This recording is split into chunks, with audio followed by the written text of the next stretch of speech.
integrity in Ghana and Nigeria, and I will be hosting you for today's webinar.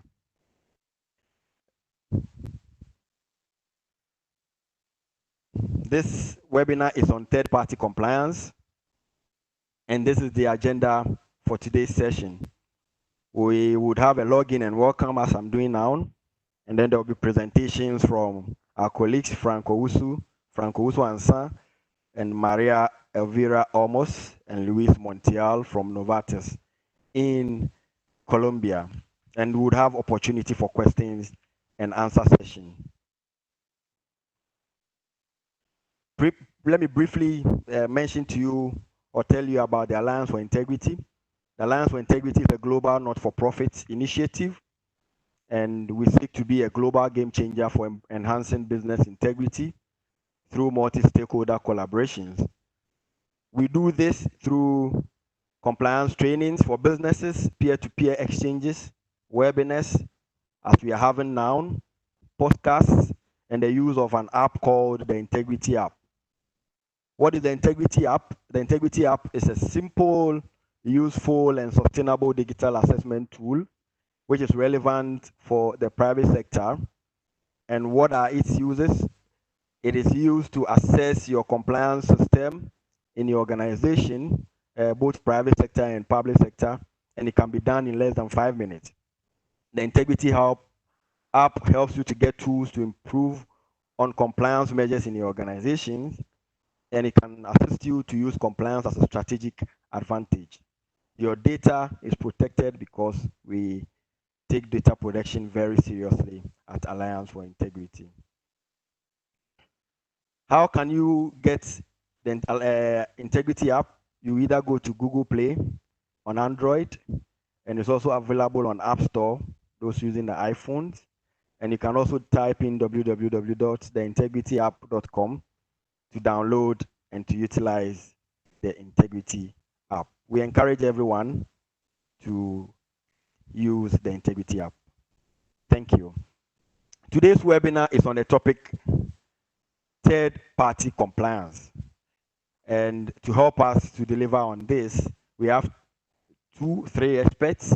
We have Frank Owusu Ansa from Ghana, and we have Maria Elvira Olmos, assisted by Luis Montiel from Novartis in Colombia.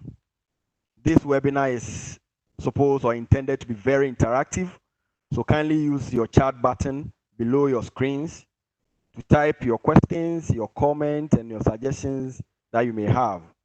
We would read them out to the facilitators, and then they will take turns to respond to these questions that you may have. We would also give you opportunity for you to put on your microphones and to ask direct questions by putting on your microphone. We encourage everyone at this point to mute their microphones and to stay interactive.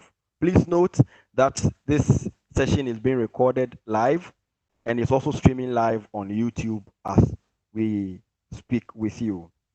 This webinar and the series of webinars that we've hosted has been ably supported by GBN and also Cisco WebEx. At this point, I am honored to introduce to you Frank Owusu Ansa to start the discussions from Ghana. Frank, are you ready? Can you take over, please?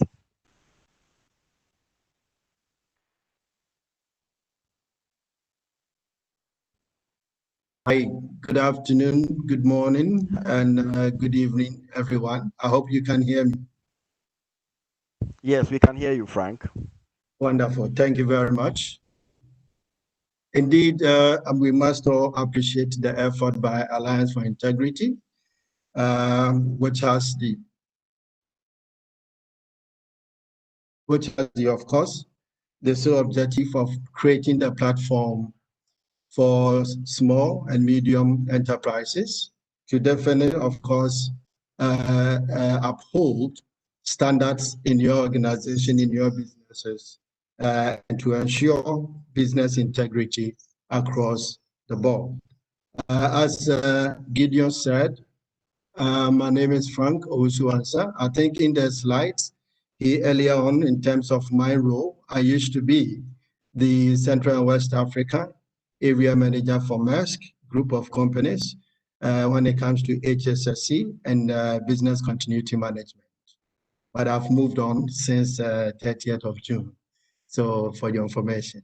Now, we all appreciate that a couple of weeks ago, in July, up to 29th of July, other facilitators have taken us through a series of sessions when it comes to compliance.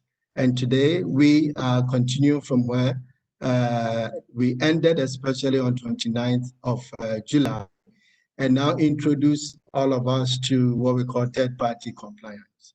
What I want to say is that when we talk about third-party compliance, we all believe that when businesses are registered to transact businesses, so you register businesses, could be at the national level, at the metropolitan level, at the district level, or local level, right? The moment businesses are registered, there are some legal requirements or processes that your businesses need to go through and meet or observe. In the same way, there are some administrative processes that at all levels of registration, your company, be it sole proprietorship, be it registered limited liability, or be it a partnership entity, you got to observe that. Once we appreciate this, we know that the legal requirement, the administrative requirement, your businesses at whatever level you find your registration, you need to observe that. In the same way, I want to appreciate that employees and owners of businesses equally also have that responsibility to observe those requirements and those processes. Some may be regulations. And how do they do that? They do that by the company owners having the responsibility to introduce them to those regimes. In the same vein that now we are talking about third parties. Third parties are the entities that we sign on to do business with them, which are not part of the original organizations. There are several reasons. Now, when we do that, both the upstream, in terms of third-party entities or companies, we have the upstream groups or category, which may be the vendors or suppliers. And then we have the downstream, which may be in the form of a distributor, in the form of a retailer or subcontractor, or even an individual mechanic who has no contractual arrangement with you, maybe rendering some form of services to you. So all of them have responsibility to also observe what you have defined to be your compliance processes and standards. Now, having said that, I then want us to also appreciate some of the terms that we are going to use during this discussion. As I said earlier, the third party is an entity, an organization that you choose to do business with, right? And so when you, in the even layman term now, we have situations where companies have employees who are not their direct or registered employees, but they have been outsourced by these third-party companies. So those employees are also branded third parties. It's all because they are not on the payroll of the original organization or the commercial entity, but they have been contracted one way or the other to render some form of services. It could be specialized, it could be any other. So now, there are some types that, as I mentioned earlier, we need to also appreciate. The types and forms. It could be a contractual or non-contractual. Contractual in the sense that, for example, we'll look at Alliance for Integrity. Alliance for Integrity has their core area in terms of what they are into. But Alliance for Integrity also contracts services of consultants, right? That becomes a contractual because of the registration and their status. They will definitely sign some form of contract. And there are some also that, of course, some third parties you choose to do, organizations choose to do business with, that may not have contract in place. And that is an example is the roadside mechanic, which renders services to an organization. Now, once we know this and we appreciate these definitions, then we have to also appreciate what we call the third-party management. Now, the third-party management focuses on assessing the ongoing behavior, the performance, the risk. Once you have signed a contract, some form of, and having some form of arrangement with a third-party organization to render some specific services to you, then you need to pay attention to the risk that that arrangement is bringing to your organization. And how do you manage those identified or to be identified risk? We'll go into details when we look at the illustration, what I mean by the third-party management. And we'll appreciate that when I give that illustration as we go through. Now, we are now looking at the internal and external prescription. Now, when we talk about the, we mentioned earlier the third party, and now we know the third party management. So here it means that our organizations, commercial entities, into some form of arrangement with other entities. It could be registered, it could be non-registered, to render some form of services. Now, these compliance processes are in two sections. We have the internal and then we have the external. And earlier on, I talked about the processes, the standard and all that. Now, when we talk about the internal prescription, that together with the external prescription constitute what we may term to be the compliance process or the indicators. Internally, we can talk about code of conduct. And in some organizations, as I believe in my own former organization, we have code of conduct for both employees and then suppliers. Employees, of course, you want to regulate how employees deal with some institutions, and you have also how your company will want to deal with some suppliers and the vendors. Then we have policies, as we know. How does policies of the organization regulate the operations of those third parties, institutions, or partners that you bring on board? Then we look at the external. The external here, we are talking about the laws, the regulations, and some administrative processes I explained a bit earlier.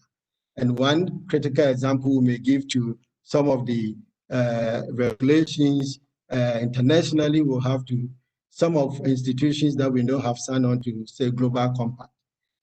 It regulates the operations of the companies and entities that have signed on to Global Compact, especially the principle number 10 that talks about corruption and the bribery and extortions.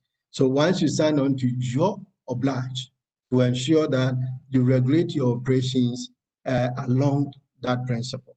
So in a way, there are those external factors that also become compliance process for organizations and entities to apply themselves to. The illustrations I want to make here, as I mentioned earlier, when we talked about the third-party management. Now, the areas where we are supposed to, we commonly identify compliance or non-compliance are some of the things I have illustrated here. Supplier and vendor information management. Now, supplier signs on to deliver some services or products to an organization. There are some informations that come along with it, that services. It has to be managed. A process has to be put in place to ensure that both entities or parties operate within the original organization and the vendor. Corporate and social responsibility. Companies have social responsibilities that term themselves to be annual programs. Because they are not specialized in delivering and executing those contracts, they go into form of arrangement with contractors to deliver. That contractor must ensure that compliance process that come along with that contract is also observed and applied. Risk, supplier risk management. We will get into detail when we do the selection and then when other colleagues come in. But before you sign on to a third-party arrangement, some form of risk assessment is done. The procedures that come out from that must be observed or could be violated by the third party. IT vendor, these days, it is critical because of the work from home strategies being used by organizations. The vendor you sign on to deliver some aspect of IT installations, you need to have some processes in place. It could be violated or must be observed because the third party needs to know and needs to apply themselves to it. Anti-bribery, corruption, we know that for sure. As I explained with the Global Compact principle number 10.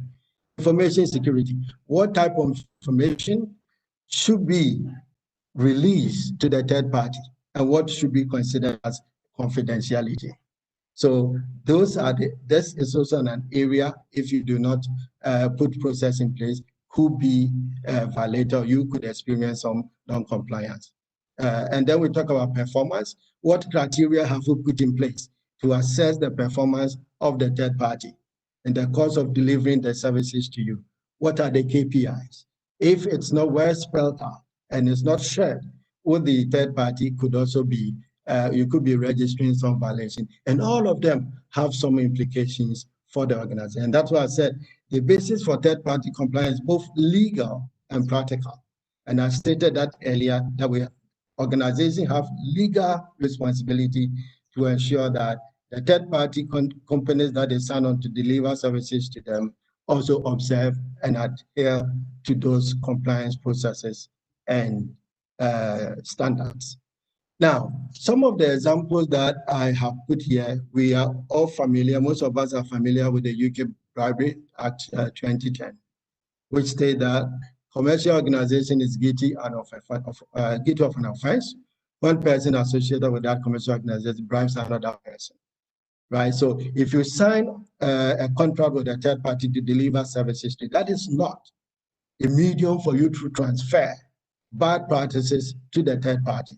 Because if the third party finds itself in that unacceptable act, we trace back during investigation to your company. And your company can equally be held accountable and responsible. And recently, we know, and it's on record, I picked this from Ghana Anti-Corruption Coalition website, that says about 9.5 trillion through contracts yearly, right? Becomes money that is lost to the system because information on contracts or execution of contracts are not available to enhance transparency. And the question we ask ourselves is that what were the compliance, what were the regimes, what were the processes that were supposed to be followed by the state, by government and their entities or private entities that are not observed. And Ghana, there's a classical example recently, which has to do with conflict of interest. Just because an MD of a maritime authority signed and made an arrangement, a form of a contract with his own hotel to host 17 people for lunch. Now, when we were talking about the internal document, one of the critical documents that we should have mentioned, conflict of interest. Conflict of interest, Anti-Corruption and Bribery Act, and then the Code of Conduct are the key document that organizations are supposed to use to drive compliance processes in your organization. So now, what I wanted to say is that there are some risk factors, inherent and potential, associated with the dealings with third parties. And the question is, how do we appreciate or address these potential and inherent risk, potential risk or the threat from the third-party compliance? And one of the key standard process we have to apply is the due diligence. And due diligence, as we know, of course, before you sign on contract with any other party to deliver service to your organization, will enable you to focus on your core expertise or areas. You need to know which party you are dealing with. Okay, knowing your vendor or knowing the customer, as it says. The due diligence is to go through some processes, some key objectives you have set for yourself as an organization to identify the strengths and the weaknesses of the other party, which is the third-party company. And as I said, is to know the third-party vendor, to assess their capabilities and strengths, to achieve alignment of values. Your company has set in place values, core values, which is driving your operation and the behavior of your people, employees. You need to make sure that the third-party company you are bringing on board believes in those values, and they will be able to also apply those values to themselves and to their employees. Then we say that, of course, to appreciate their practices and dealing with state agencies. How do they operate when they go into the public domain? How do they engage their transactions at the public institutions and offices? Are they on record to be paying bribes and extortions all through? So now, how do we achieve the due diligence? I mentioned earlier has to do with the selection process. As an organization, you need to have a process in place. It could be 10 questions, key areas that your risk assessment indicate that you need to put control in place and send it out to the third-party company to answer them. Once they go through that process, you need to have periodic inspection and monitoring and auditing process in place to ensure that they are complying, indeed, what we call the operational audit, to ensure they are complying with your processes as they have obliged themselves to. And then you are the organization. You know your key areas. You know your policies. You know the policies that are driving your compliance program. Introduce the third-party company to it by way of training and by way of orientation. Let them understand so that it will enhance compliance at their side. Then we can also talk about the document number 2, which may be your compliance document in the earlier on the code of conduct that I mentioned, the conflict of interest policy, anti-corruption and bribery policy, and in most cases, your gift offering and then hospitality procedure. You will expect so much from the third-party company and the employees. Why don't you introduce them to it and let them appreciate what your company stands for and where the exposures are should they get themselves involved in those unacceptable practices? Training, I've talked about it. So leading by example. Your company and leaders and managers of your organization must lead by example. It shouldn't be your management, employee members, or employees themselves conniving or influencing the third party, creating loopholes for the third party companies to engage in unacceptable practices. You know, when we get ourselves aligned with these processes that I've talked about, the benefits are that you have high level of compliance within your own organization, and also being that which might have been introduced to the third-party institutions or organizations or parties who are partners helping you to deliver a package of services to your customer. There's also high level of compliance as well. And there are many of them. So because of the time, I want to at this stage pause here and hand over to Maria, my other co-facilitator. So Maria, please take over.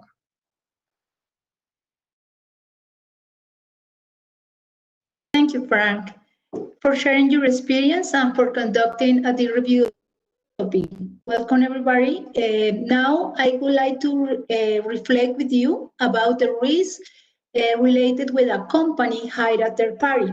You know, many times I've heard a misconception regarding the responsibility of the companies when they hire third parties. Sometimes people think that by contracting the service with a third party, the risk of corruption is transferred or delegated, and it is not. Sometimes people think that the company doesn't have the responsibility or the obligation to know the way with the third party conducts its business, and it's also wrong. So the company at the end is responsible for its third party and the acts that they commit. So when we hire a third party, we need to be very careful, to be very vigilant, and to have a very, very good oversight with the third parties in order to avoid any risk with them. So if we review some data, the information confirms that the third parties are very risky. As you see in the slide, almost 42% of the compliance risk are related with third party. Also, when we talk about the investigation, 91 of FCPA cases are related with third parties. And 75% of the OECD cases are related also with third party. So it is important that we know that when we have an engagement with the party, we need to be very careful and we need to take care of this situation. So in addition, there is an important thing that we need to consider is the local environment in which we are doing business. In our case, for example, in Colombia, as you can see it in the map, Colombia is a high-risk country for corruption. This is a data from International Transparency 2019, the corruption index, and we cannot deny our environment. So it's important also consider in which environment we are moving for doing the business. So in conclusion, I can say that hiring a third party is a legitimate activity for the companies. Is also something that becoming more and more frequently in our environment, but it brings a high risk, and we must pay attention, especially for the compliance or third-party management program in our companies.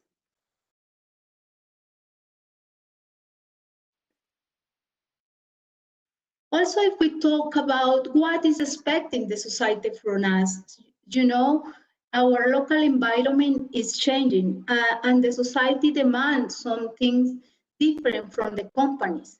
And it's our responsibility to take care of our third parties with very high ethical standards. For example, in my company, we are a pharmaceutical industry, and it's important to understand how the bribery affects our business. So my recommendation to you is always think in the society, always think how the bribery can affect your business, can affect your sector, and trying to do things or some collaboration projects or cooperation activities to raise the standard in anti-bribery matters. So in that sense, the companies have a very, very high responsibility with the society to fight against corruption. Another important thing that I would like to mention to you is that it's very important to have a very strong process in place in the companies for the third-party risk management. Companies must act responsibly when they hire third parties. So it's important that the companies assure that a legitimate need is going to be covered with the third parties. It's a real service or a real good that we are going to receive. Also, that the payment that we are going to do to this third party for the service or the good is according with the fair market value. And we need to establish an objective process for the selection of our third parties, very, very transparent. And also, my recommendation is to have a very good third-party risk management process in place. As Fran mentioned before, it is needed to include a due diligence process, performing a risk assessment, having a risk plan depending on the red flag that we identify with the third party, having a formal contract with all the anti-bribery clauses, and performing the monitoring and oversight of the third party.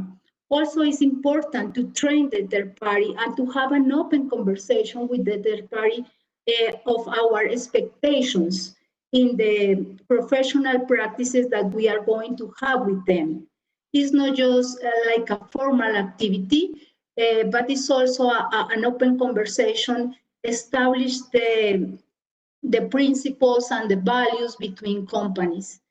And as I mentioned before, we are trying to move to the next level. It's not just a matter to have a very good and strong third-party process in the company. It's a matter also to identify other areas of the company to work together against corruption. So it's important to talk with legal, it's important to talk with procurement and with the business owner of the third party, because at the end, They are the one that are the designated point of contact with the third party, and they need also to perform a very good analysis and having a good oversight of the third parties that they are hiring.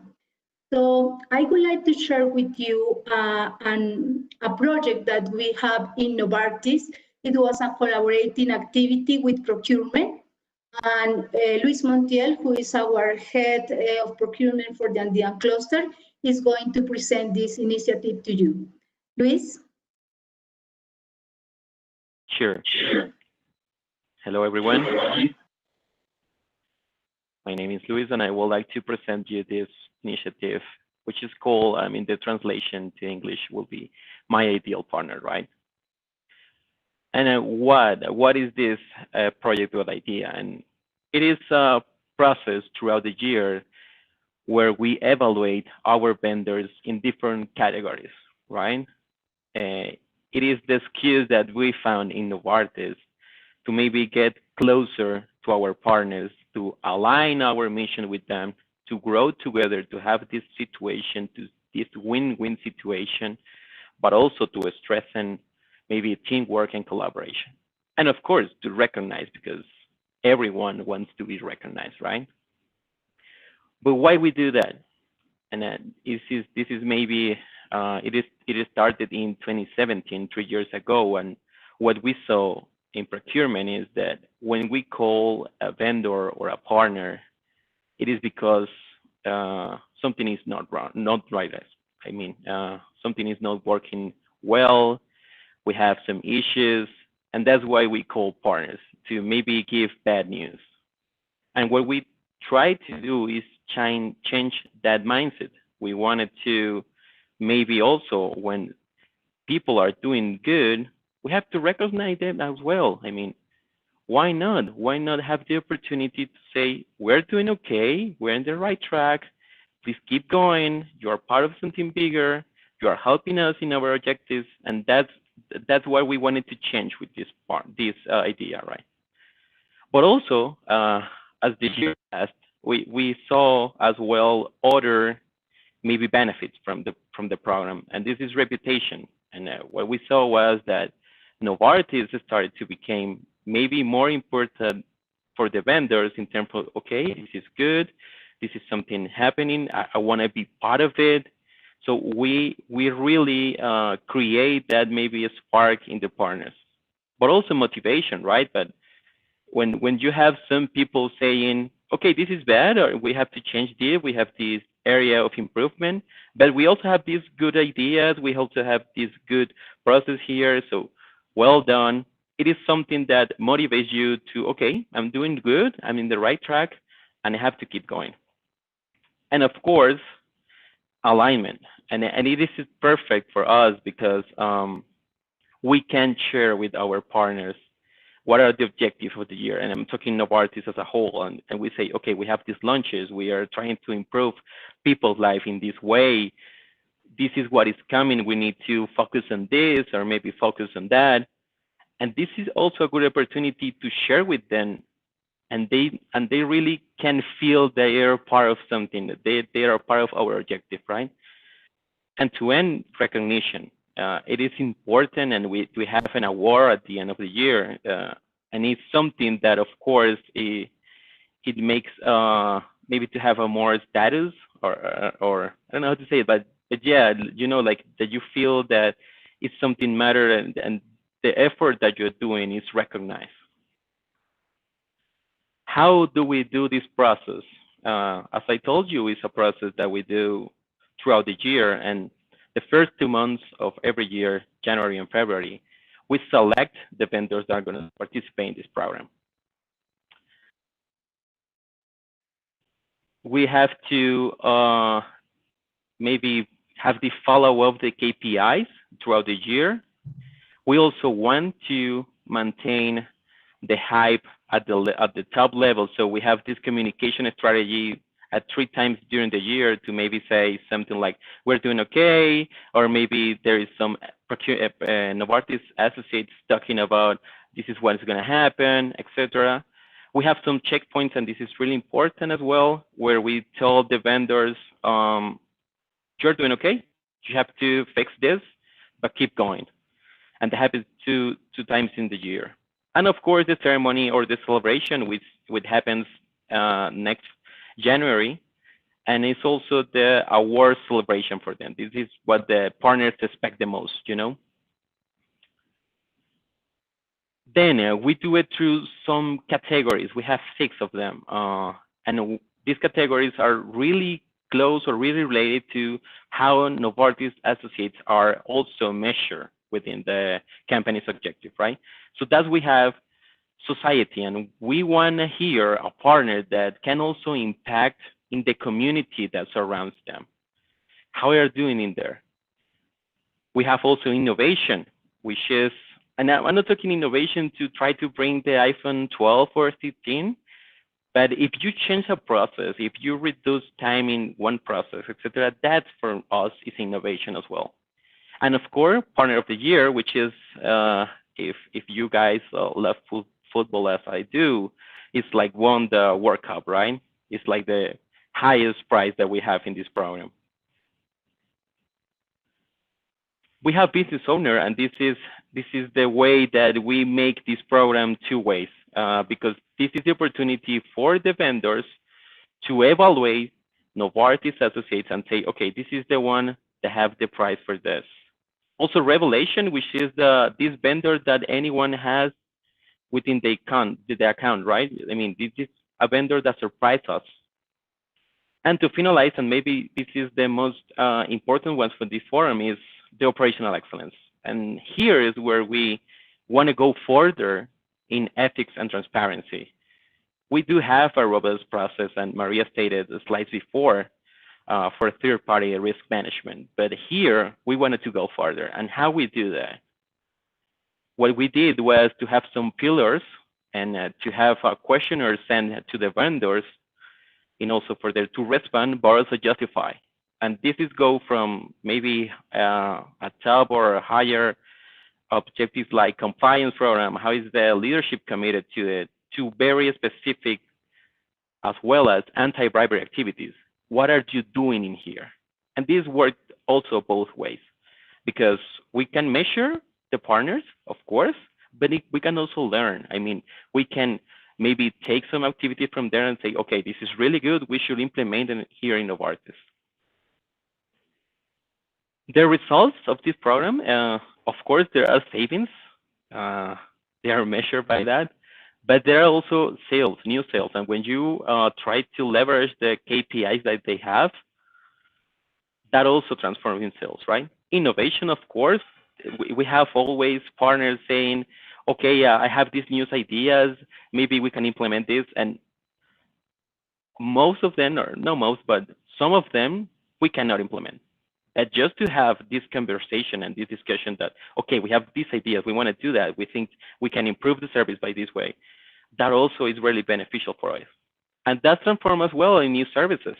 We can also say, okay, maybe we don't have this into account, but we can have it in the future.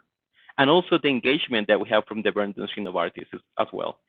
I say this humbly and proud as well, but I think this program has also changed the way the partners see us, and they want to work with us. Sorry for the Spanish here, but we did a survey last year, and we asked the partners, please define my ideal partner in one word.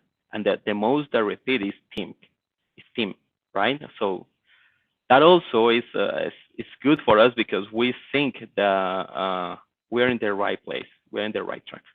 But we have also really good results. I mean, we have posts in LinkedIn from the global accounts. I mean, we are really small countries. We are Colombia, Ecuador, and Peru. We are not US within Novartis, right?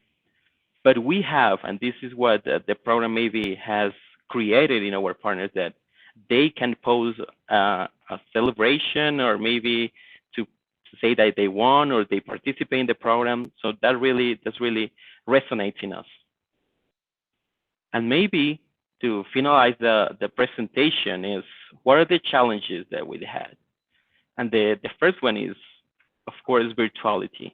And I'm talking here like 3 years ago. I mean, right now, we're really accustomed to have these conversations virtually, but 3 years ago, that was not the case. I mean, we have to get engage Colombia, Ecuador, and Peru in the same room at the same time virtually. That was really a challenge for us. But also status quo, right? I'm talking here new ideas, and every time that you do a new idea, you have to convince people, and not all of them, or there should be a like skepticism in that, and that's good. That's good. You have to work with that, but also budget. Imagine if there we have people that doesn't buy our idea, but also we are not marketing. We are procurement here. We don't have that budget, so there are budget constraints in there. But also, and I'm going to stop here maybe a few seconds, is ownership. And Maria said before as well that business owners, they need to be accountable of their partners. And right now, I'm proud to say that they are. They work together with the partner, and they want them to win. So I think that's pretty much it. Gideon, give it back to you. Yes, thank you very much, Frank, Maria, and Luis, for that excellent presentation from the conceptual framework to a bit of more practice and to sharing best experience. You've really enlightened us this afternoon, morning. Colleagues, I want to inform you that we are live, and we welcome your questions to the panelists. Any question you would have, you can just type it in the chat box, which is just below your screen. And if you have a question and you want to ask it directly as well, there is the raise your hand button just below your screen. You just raise your hand, and we would allow you to ask direct questions to the panelists. So we will be expecting your questions as they come in. So, I mean, while we wait for some of the questions to come in, I want to start with you, Frank.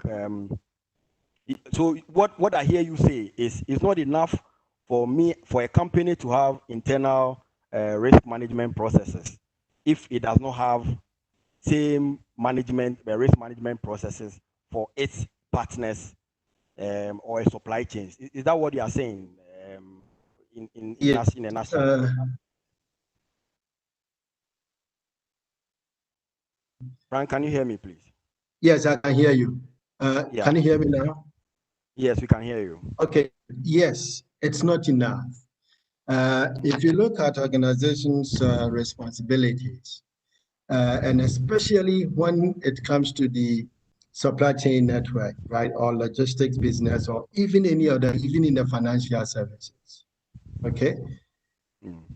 Yes, organizations do have their own policies, their procedures, and then code of business ethics that guide their operations. Now, the exposure is created when you are moving your company interactions with your customers and stakeholders to the third party. Now, it then now becomes your responsibility to ensure what you know, what your employees know, what the top level management members know is also made known to the third party. The reason is this.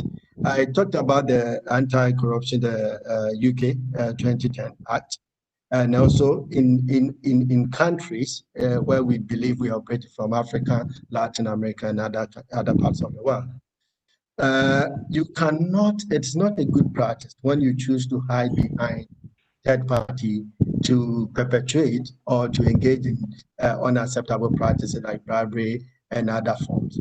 So I mentioned earlier that it becomes the organization's responsibility to ensure that what you want to do, the third party part is able to do the same, is able to also apply themselves the same key indicators you apply to your employees and to yourself in your delivering of service to your customer or in your engagement with the state. Okay. Okay. Thank you very much, Frank, for that clarification. We have a question from Jonas, and that is directed to Maria or Luis. He wants to know how many suppliers you considered in your supplier program. I think it's about the ideal partner. How many suppliers did you consider in that program? I don't know if Luis would want to Sure. respond to that. Sure, I can tackle Yeah. that. We had right now we have close to 30 vendors in that program for the 3 countries. Okay. Wow, that is great to know. And maybe I mean this baffles me, and I need Maria to respond to this. So I know, is there a possibility that we would have gray areas when it comes to third-party compliance as well? And how do we identify these gray areas as a company working with various vendors and supply chains and all that? How would you identify the gray areas that present risk to your business and its operations as regards to third-party compliance? Maria, you want to help us with that? Yes, maybe what I can share in this point is that maybe since 1 year ago, we changed the way to perform the risk assessment of our third parties to identify emerging risks or new risk areas.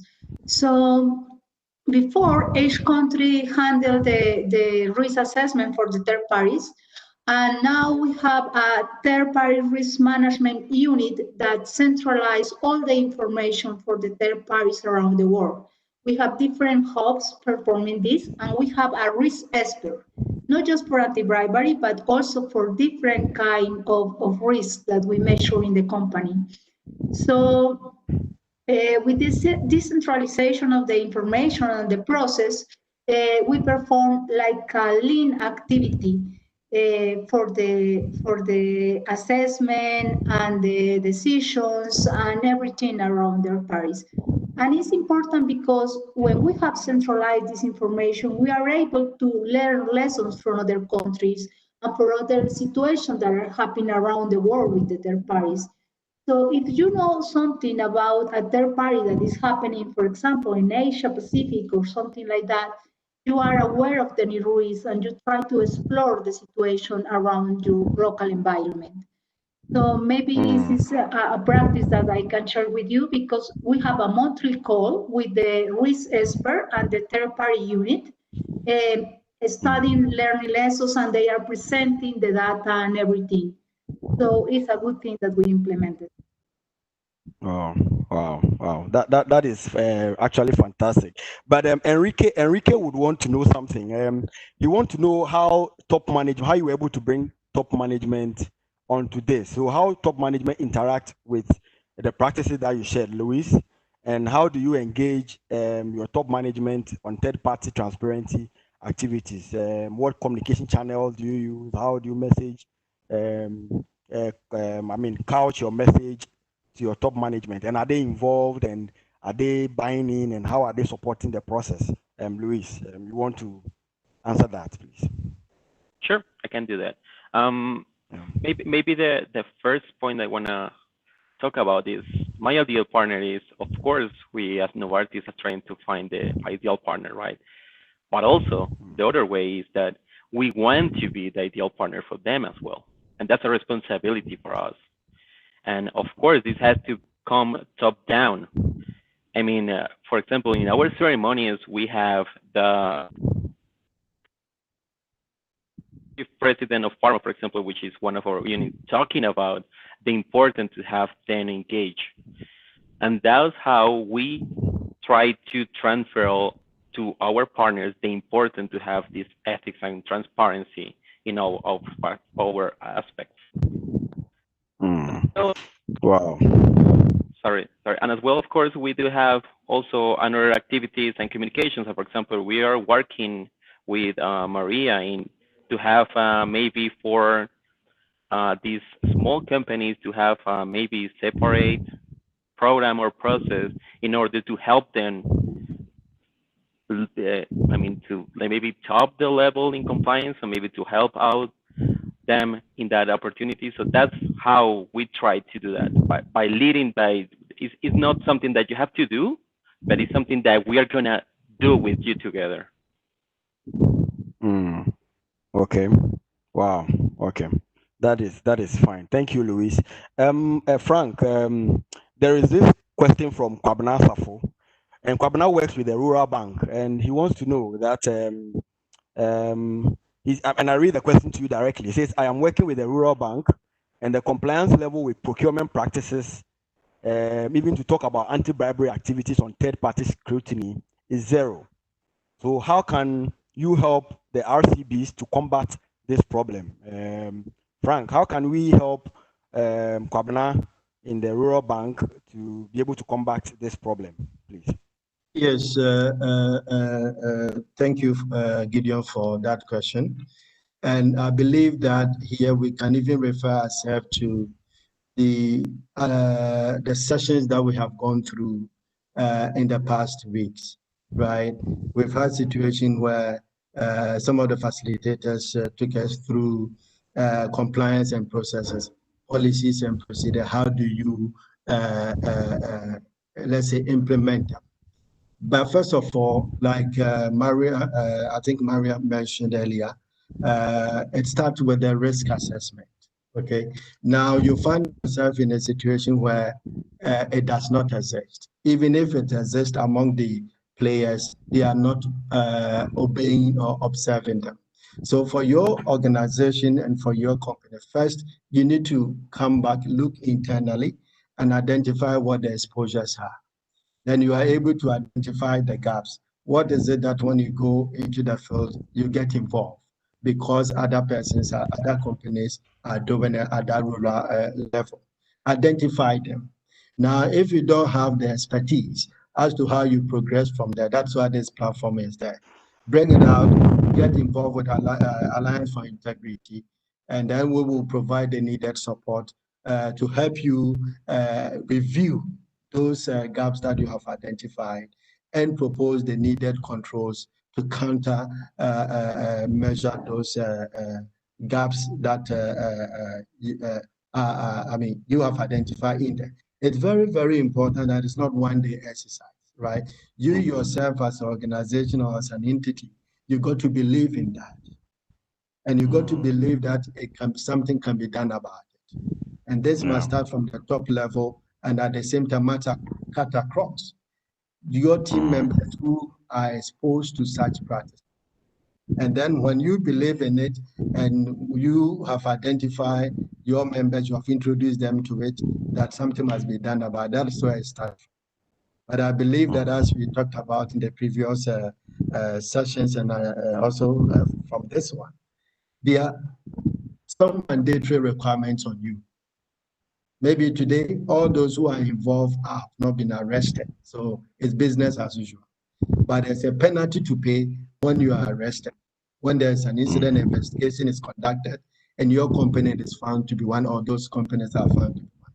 But my point is that it starts with your risk assessment, identifying the gap, knowing the implications and what needed controls that needed to be put in place, but not just the procedures. Believe in it and begin to apply yourself and your organization, and the team must apply themselves to it. I believe other colleagues can also add something. Yes, and Frank, before I move to Maria, let me clear this point with you before we move. You in your presentation you mentioned about training your third party. How can my company take the cost of? So who bears the cost of training your third party or your supply chains? Why should my company bear that cost, or who should bear that cost for training? Okay. Now, when it comes to exposure and levels of exposure, okay, the price to pay for will always be higher than that training, number one, to be organized for your partners. Now, I believe it's very common, easy to handle with the multinationals or the big companies, because once the compliance processes and the programs are introduced every year, there is some form of budget, right? And the budget covers your own employees and other partners who you are likely to deal with. So in that context, it becomes easier to allocate some budget to organize training for your own employees and organize training for other stakeholders, which of course will cover the third parties. But the key thing here is this: if you value the compliance processes and programs. It's not about the cost. If you do not have the money to do that, maybe because it's a small entity or a medium size of an organization. Now, you sign a contract with an organization. During the signing of the contract, you can make a case for.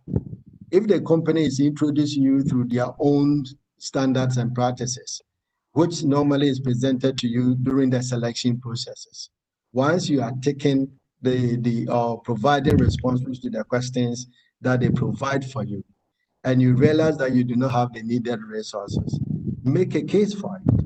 Engage that entity, that organization, because they're demanding so much from you. You also have to make a case if you do not have the capability. It all comes under the capability and the strength to follow through, because you need to be trained and you need to be introduced to the best practices and the implications thereof, so that you do not just go and brush it off or put it aside and do your own thing. There is a huge price to be paid for if you do not take it serious.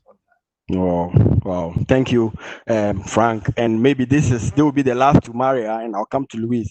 So Maria, you work in the healthcare sector. In this COVID-19 crisis period that companies are thinking about bottom line and breaking even and all that, why should third-party compliance be at the top of our concerns? Why should we even pay attention to a third party when now, I mean, we are struggling with even breaking even and our bottom line? Is there a motivation for us to think about third party and our supply chains at this point, crisis period? Maria, please, your microphone is mute. Sorry, mute, yeah. Oh, sorry. Yes, Gideon. I believe that with COVID-19, we have a new challenge that maybe we don't have in the past.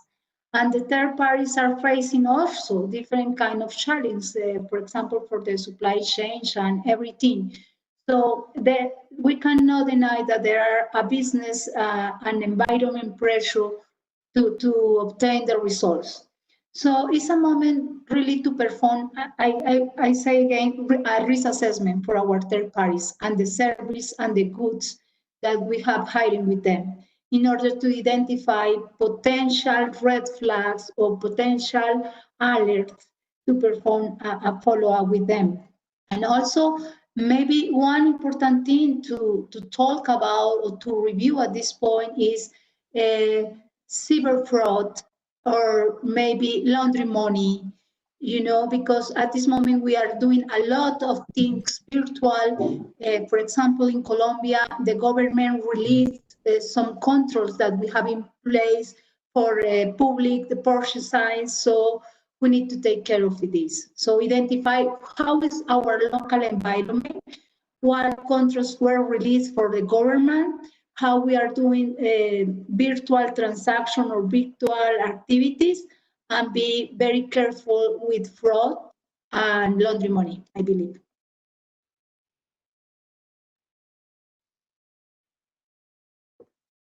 Gideon, now you are in mute, I think.